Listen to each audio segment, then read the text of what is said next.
अच्युतं केशवं कृष्णदामोदरं रामनारायणं जानकीवल्लभम् अच्युतं केशवं कृष्णदामोदरं रामनारायणं जानकीवल्लभं याद आएंगे उनको कभी ना कभी कृष्ण दर्शन तो देंगे कभी ना कभी याद आएंगे उनको कभी ना कभी कृष्ण दर्शन तो देंगे कभी ना कभी। মথুরায় আসার পূর্ব পর্যন্ত শ্রীকৃষ্ণ পাহাড় ও ঘন সন্নিবিষ্ট বনভূমিতে ঘেরা ব্রজভূমি ও বৃন্দাবনী পিতা নন্দ, মাতা যশোদা ও গোপীদের বাৎসল্য প্রেম উপভোগ করেছেন। গোপ নারীদের প্রাণসখা হয়ে এবং গোপ বালকদের সঙ্গে তাদের ক্রীড়াসঙ্গী হয়ে সানন্দে তার শৈশবের দিনগুলি অতিবাহিত করেছেন। মথুরা নগরীতে প্রবেশের মাধ্যমে ভগবান কৃষ্ণ প্রথম কোলাহল মুখরিত এবং পার্থিব ঐশ্বর্যে ইন্দ্রপুরীর মতো সুশোভিত ও জাঁকজমকপূর্ণ নগরজীবনে প্রবেশ করলেন। পেছনে পড়ে রইল তাঁর লীলাক্ষেত্র পুণ্যভূমি বৃন্দাবন। আর কোনোদিন শ্রীকৃষ্ণের সময় বা সুযোগ হয়নি তার শৈশবের লীলাক্ষেত্র বৃন্দাবনে আসার। ঐশ্বর্য, প্রাচুর্য, শ্রী ও সৌন্দর্যে পরিপূর্ণ মথুরার নাগরিক জীবনচর্যার এক অত্যুজ্জ্বল চিত্র চিত্রিত হয়েছে ভাগবত পুরাণে। ভগবান কৃষ্ণের শৈশবের ক্রীড়াক্ষেত্র বৃন্দাবনের ফুলে ফলে বৃক্ষে নদীতে নির্মল বাতাসে মনোরম পাহাড়ে ঘেরা প্রাকৃতিক সৌন্দর্যের সঙ্গে মথুরার বৈভব সমৃদ্ধ নাগরিক বাসস্থানের কোনো তুলনাই চলে না। বৃন্দাবনের অনাহার্য প্রাকৃতিক সৌন্দর্যের অমল মাধুর্যে বেড়ে ওঠা শিশু কৃষ্ণের কাছে নগর জীবনের সযত্নে রচিত ঐশ্বর্যময় জীবনযাপন ছিল সম্পূর্ণ নূতন। মথুরায় পৌঁছে সেদিন বিকেলে কৃষ্ণ মথুরার প্রবেশদ্বারের নিকট পৌঁছে দেখলেন দৌবারিকের দ্বারা রক্ষিত নগরে প্রবেশপথের দ্বারটি ও তার তোরণটি স্ফটিক নির্মিত ও স্বর্ণখচিত। গোপুরদ্বারের কপাটটিও স্বর্ণের কারুকার্যে শোভিত। নগরীর ভিতরে ছিল তামা ও পিতলে নির্মিত শস্য ভাণ্ডার। চতুর্দিকে পরিখা থাকায় সেগুলি ছিল দুষ্প্রবেশ্য এবং রমণীয় উদ্যান ও প্রমোদবনে শোভিত। পথগুলির চৌমাথায় ছিল স্বর্ণনির্মিত আচ্ছাদন। সেখানে ছিল বিশাল বিশাল স্বর্ণময় প্রাসাদ ও বৃক্ষবাটিকা।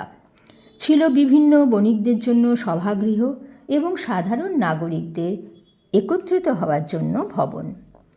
প্রাসাদগুলির চিলেকোঠার বেদি, বাতায়ন, রন্ধ্র ও চাতাল মুখরিত হচ্ছিল পারাবত ও ময়ূরের কলধ্বনিতে। সেগুলিতে খচিত ছিল বৈদুর্যমণি, বজ্রমণি, স্ফটিক, লীলা, প্রবাল ও মুক্তা। নগরীর রাজপথ, বিপণী, রাস্তা এবং চত্বরগুলিতে অনবরত জলসিঞ্চন করা হচ্ছিল। সেখানে ইতস্তত ছড়ানো ছিল মাল্য, অঙ্কুর, খই ও তণ্ডুলকণা। প্রতিটি গৃহের প্রবেশদ্বারের দুপাশে সজ্জিত ছিল সপল্লব জলপূর্ণ কলস এবং তাতে লিপ্ত হয়েছিল দধি এবং চন্দন পঙ্ক। সেগুলিকে ঘিরে ছিল ফুল ও দ্বীপের মালা। কলসগুলির গলদেশে বাঁধা ছিল রেশমের পট্টি। কলসগুলির পার্শ্বে ছিল কদলী বৃক্ষ ও সুপারি বৃক্ষ এবং ফলযুক্ত শাখা। সেগুলির নিকট উড্ডীয়মান ছিল উৎসব জ্ঞাপক পতাকা। উৎসবের আবহ ও ঐশ্বর্যের প্রাচুর্যে মথুরা নগরী দর্শনীয় হয়ে উঠলেও শ্রীকৃষ্ণের ঐশ্বরিক আবির্ভাবের দৈব মহিমার কাছে তা ছিল একান্তই নগণ্য। বৃন্দাবন থেকে মথুরা নগরীর দূরত্ব খুব বেশি না হওয়ায় শ্রীকৃষ্ণের অলৌকিক ও আশ্চর্যজনক সকল বাল্যলীলার সংবাদই মথুরায় এসে পৌঁছত। ফলে শ্রীকৃষ্ণ ও বলরাম যখনই মথুরার রাজপথ দিয়ে বয়স্য পরিবৃত হয়ে নগরীতে প্রবেশ করলেন, তখন তাদের দর্শন লাভের জন্য অত্যন্ত উৎসুক হয়ে পুরস্ত্রীরা অনতিবিলম্বে পথের পার্শ্ববর্তী প্রাসাদে এসে আরোহণ করলেন। তাদের ব্যাকুলতা ও আগ্রহ এতই বেশি ছিল যে তারা তাদের বেশবাসও উল্টো করে পরিধান করে ছুটে চললেন। কেউ একজোড়া অলঙ্কারের একটি পরার অবসর পেলেন, কেউ একটি কানে দুল পরে, কেউ একটি পায়েই নূপুর পরে ছুটলেন, কেউ এক চোখে কাজল পরে আর এক চোখে কাজল দিতে ভুললেন, কেউ ভোজন করতে বসেছিলেন, আহার্য পড়ে রইল, কেউ স্নানের আগে শরীরে তৈল লেপন করছিলেন, তার স্নান করা আর হলো না। সব ভুলে সকলের গতি হলো রাজপথের দিকে। যারা ঘুমিয়েছিলেন তাঁরা শ্রীকৃষ্ণ দর্শনে অভিলাষী নাগরিকদের কোলাহল শব্দে উঠে পড়েই তৎক্ষণাৎ গৃহ থেকে বেরিয়ে এলেন। মাতা স্তন্যপানরত শিশুকে কোল থেকে দ্রুত নামিয়ে তড়িৎ গতিতে ছুটে চললেন। রাজপথে শ্রীকৃষ্ণ চলেছিলেন মত্ত গজেন্দ্রের মতো পদক্ষেপ করে। লীলামধুর হাস্য ও পদ্মতুল্য চক্ষুর দৃষ্টিপাতের দ্বারা তিনি মথুরার পুরনারীদের মন আকর্ষণ করে নিলেন। লক্ষ্মীর অভিলষিত শ্রীকৃষ্ণের দর্শন লাভে তাঁদের চক্ষু সার্থক হল।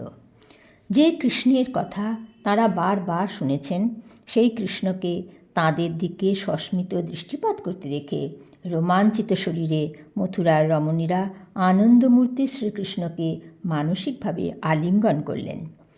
প্রীতিপূর্ণ প্রফুল্ল মুখে প্রাসাদের শিখরে উঠে তাঁরা কৃষ্ণের ও বলরামের উপর পুষ্পবৃষ্টি করতে লাগলেন। উৎফুল্লচিত্ত ব্রাহ্মণেরা প্রতি পদক্ষেপে তাঁদের দধি ও অক্ষত তণ্ডুল দিয়ে আশীর্বাদ করলেন। মাল্য, বিবিধ গন্ধদ্রব্য, ফল, মিষ্টান্নের অর্ঘ্য এবং আচমনের জন্য জলপূর্ণ পাত্র এনে রাখলেন। দধ্যক্ষতৈ সৌদপাত্রৈ স্রগ্গন্ধৈরভ্যুপায়নৈ তাবানর্চু প্রমুদিতাস্তত্র তত্র দ্বিজাতয়। মথুরার পুরনারীরা নিজেদের মধ্যে বলাবলি করতে লাগলেন, ব্রজের রমণীরা না জানি কত তপস্যা করেছিল, যার জন্য তারা অনুক্ষণ জগৎবাসীর নয়নের উৎসবস্বরূপ দুই ভাইয়ের দর্শন লাভ করেছে। উচুঃ পৌরা অহো গোপ্যস্তপঃ কিমাচরণ মহৎ ইয়া হি এতাবনুপশ্যন্তি নরলোক মহোৎসব।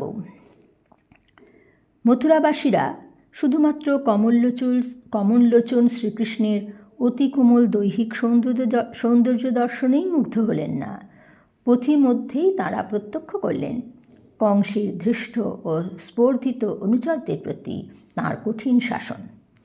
শ্রীকৃষ্ণ পথে এক ধোপাকে আসতে দেখে তাদের দুই ভাইকে অত্যুত্তম ধৌত বস্ত্র দেওয়ার জন্য অনুরোধ করলেন।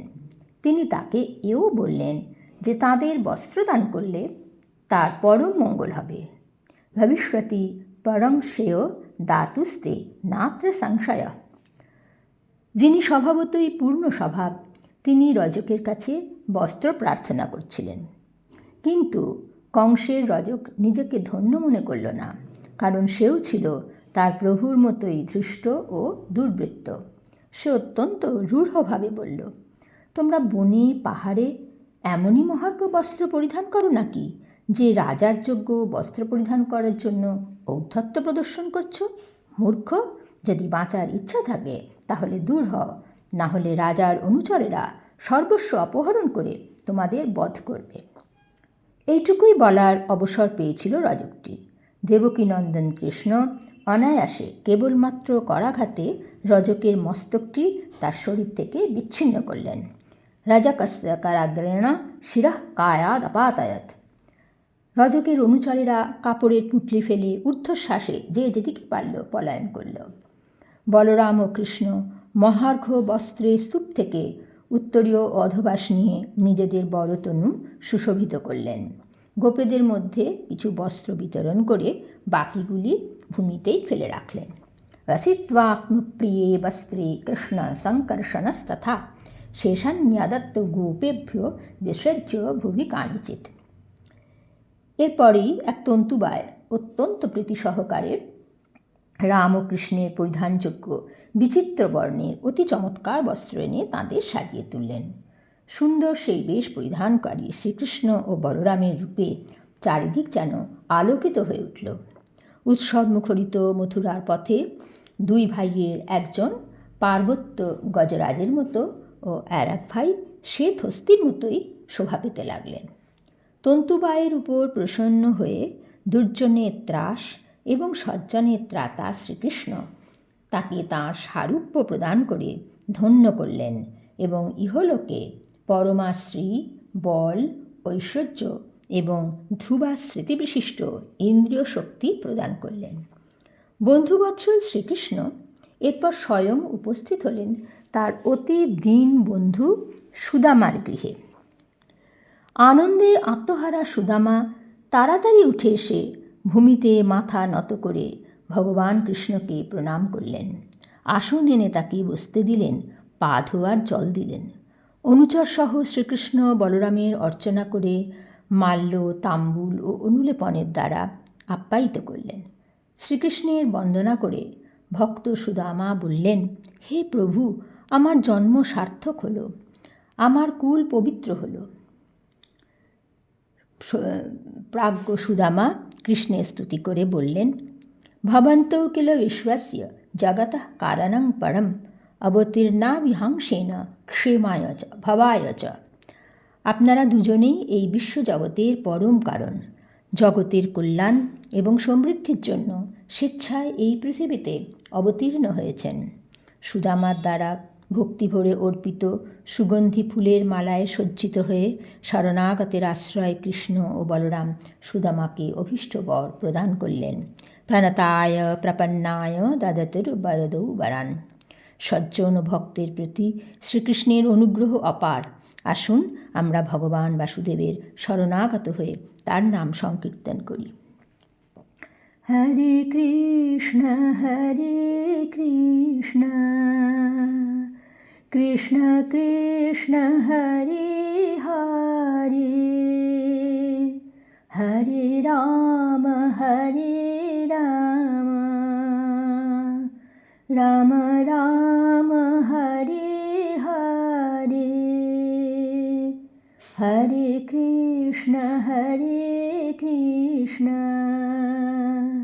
কৃষ্ণ কৃষ্ণ হরে হরে, হরে রাম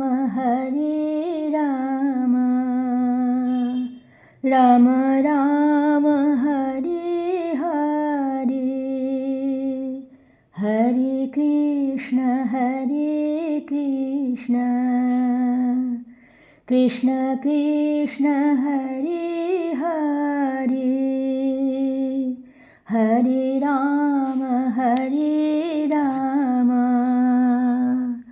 রাম রাম হরে হরে।